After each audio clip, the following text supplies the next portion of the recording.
శుక్లాంబరధరం విష్ణుం శశివర్ణం చతుర్భుజం ప్రసన్నవదనం ధ్యాయేత్ సర్వవిఘ్నోపశాంతయే అగజానపద్మార్కం గజానమహార్నిశం అనేకదంతం భక్తానాం ఏకదంతముపాస్మహే. ఓం గం గణపతయే నమః. ఓం శ్రీమాత్రే నమః. ఓం శ్రీ గురుభ్యో నమః. మా ఆది ఆశ్రమం చూస్తున్నటువంటి మీ అందరికీ పేరు పేరున నా హృదయపూర్వక నమస్కారాలు. మా ఆది ఆశ్రమంలో వస్తున్నటువంటి వీడియోలు మీకు నచ్చాయి అనుకుంటున్నాను.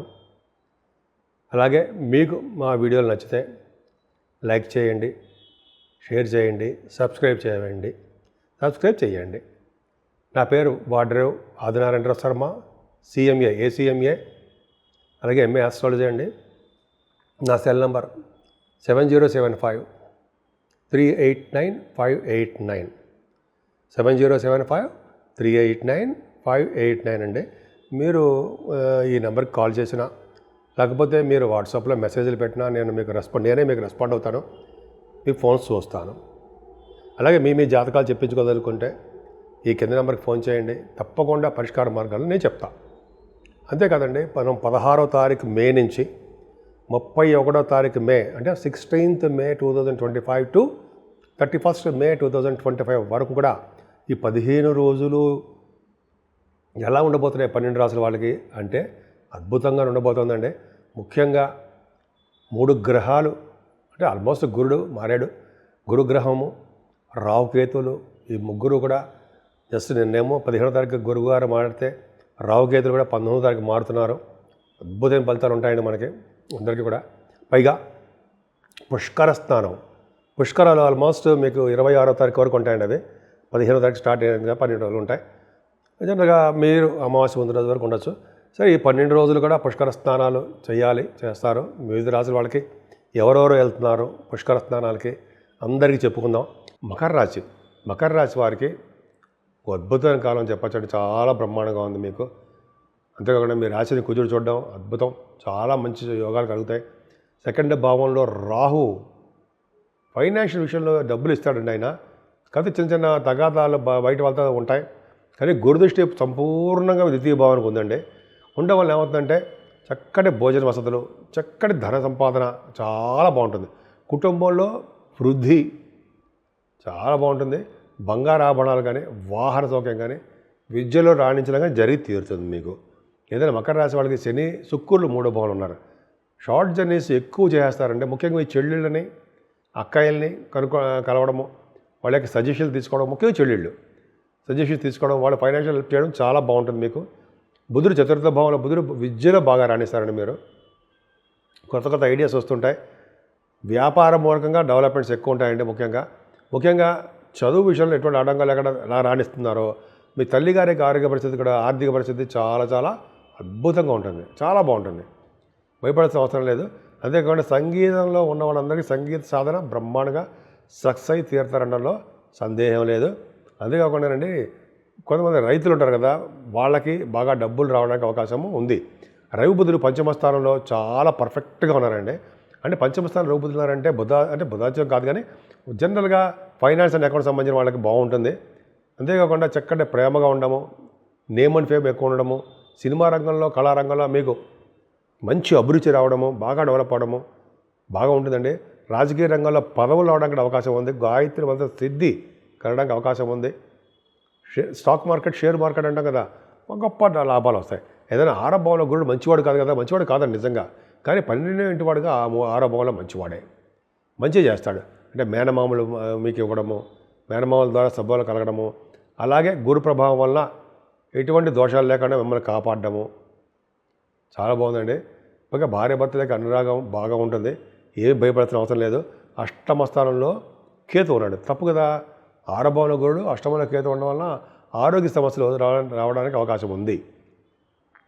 సో అంటే కొంత ఆరోగ్య సమస్యలు, హెల్త్ ఇష్యూస్ రావడం అవకాశం ఉందండి. అలాగే మీ వ్యాపారాభివృద్ధి కూడా అంత అద్భుతంగా ఏం సాగదండి. మధ్యలో ఆగిపోతూ ఉంటుంది. ఆటంకాలు ఎదురవుతూ ఉంటాయి. విదేశాలు వెళ్ళడానికి కూడా జనరల్గా మీకు సక్సెస్ఫుల్గా ఉండదు. అంతేకాకుండా గురుడు భాగ్యస్థానం చూస్తాడండి. భాగ్యస్థానం చూడడం వల్ల గురుడు, అలాగే మీకు కుజుడు కూడా భాగ్యస్థానం చూడడం వల్ల డబ్బులు బాగా ఉంటాయి. ప్రయాణాలు చేస్తారు. ముఖ్యంగా సరస్వతీదేవి నది పుష్కరాలు స్నానాలు చేయడానికి ఎక్కువ అవకాశాలు ఉంటాయి. ముఖ్యంగా సంకల్పపూర్వకంగా స్నానం చేయాలని మీరు చేస్తే అద్భుతమైన ఫలితాలు ఉంటాయి. మీరు ఏ వ్యాపారం చేస్తారో ఆ వ్యాపార అభివృద్ధి దినదిన ప్రవర్ధమానం అవుతూనే ఉంటుంది. ప్రొఫెషనల్గా అంటే జనరల్గా మింద చెప్పినట్టుగా మీకు ఎలాగ ప్రొఫెషనల్గా డెవలప్ అవుతారో లాభాల పరంగా కూడా ఖర్చులు అధికంగా ఉండడము, అది ఖర్చులకు మించిన ధన సంపాదన మీకు ఉంటుందండి. 12వ భావంలో 16, 17 తారీఖులో చంద్రుడు ఉండడము, గురుదృష్టి ఉండడం కూడా ఒక శుభయోగమే. మంచి జరగడానికి అవకాశాలు ఎక్కువ ఉంటాయి.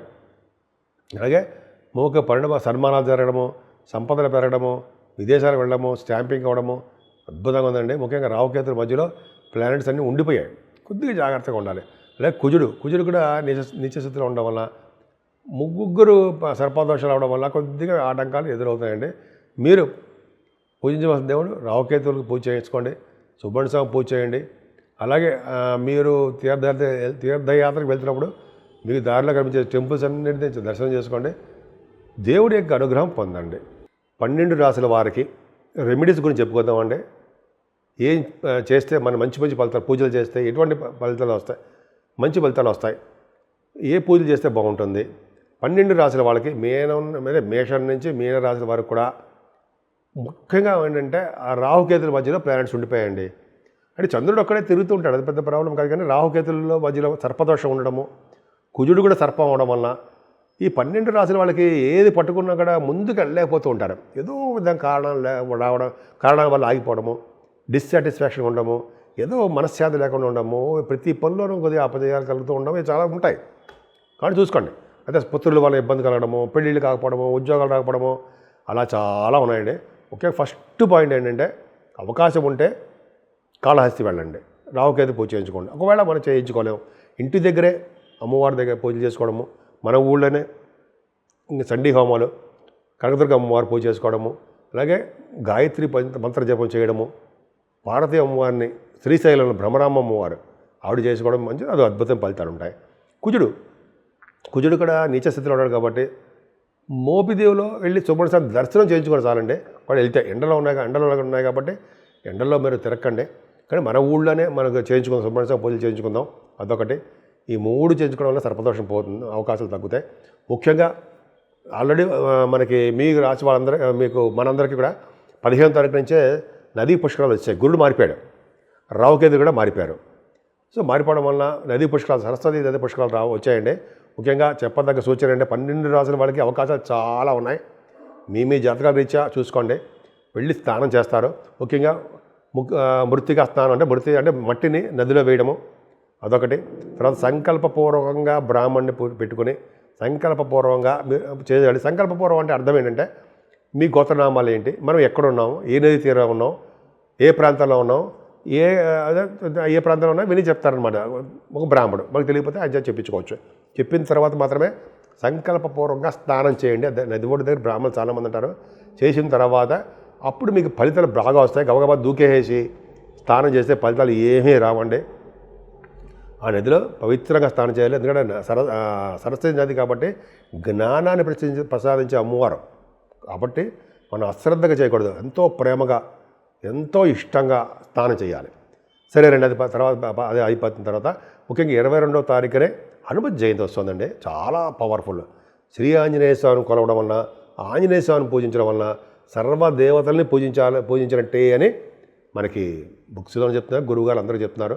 కాబట్టి ఆంజనేయ స్వామిని పూజించడం వలన యథావిధిగా సింధూరం రాయించడం వలన శనీశ్వర దోషాలు పోతాయని, అలాగే ఆంజనేయ స్వామికి వస్త్ర సమర్పణ, అలాగే అప్పాలు, స్వామివారికి ఏమో గారెల దండ పూజించడం వేయడము, తమలపాకులతో పూజ, ఇవన్నీ పూజలు చేయించుకోవడం వల్ల 11 ప్రదక్షిణాలు, స్వామివారి దగ్గర దీపారాధన వెలిగించడం చేయడం వల్ల శనీశ్వరుడు వల్ల దోషాలు కాకుండా ఏ గ్రహాల వల్ల వచ్చే దోషాలు మన మీద లేకుండా ఆయన మనల్ని కాపాడతాడు.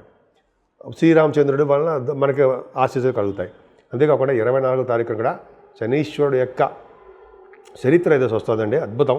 ఆ రోజు కనుక మనం తైలాభిషేకాలు చేయించుకుంటూ, ఆంజనేయ స్వాములు పూజలు చేసుకుంటూ, శివాభిషేకాలు చేసుకుంటూ, అలాగే వెంకటేశ్వర స్వామి ధ్వజస్తంభం దగ్గర ఒక అఖండ దీపారాధన పెట్టడం, ఒక కొత్తి వేసి దీపారాధన నువ్వుల్లోనే చేయడం వలన శనీశ్వరులు వచ్చే సకల పాపాలు, సకల దోషాలు మనకి తగ్గుతాయి, తగ్గుముఖం పట్టేస్తాయి. సో ఈ విధంగా మీరు ఏమాత్రం అవకాశం ఉన్నా ఏదో ఒకటి పూజ చేసుకోవడం వలన, మహావిష్ణువుకి తులసి మాల సమర్పించడం వలన మంచి అద్భుతం ఫలితాలు ఉంటాయండి. మీకు ఏది అనిపిస్తే అది చేయండి. మీరు ఎలాగో పుష్కర స్థానాలకు వెళ్తున్నారు, దారి మధ్యలో చాలా దేవాలయాలు కనిపిస్తాయండి. దేవుడు అందరికీ దండం పెట్టుకోండి. సర్వ శుభాలు, సర్వ సౌఖ్యాలు, సర్వ సంపదలు మీకు సిద్ధిస్తాయి.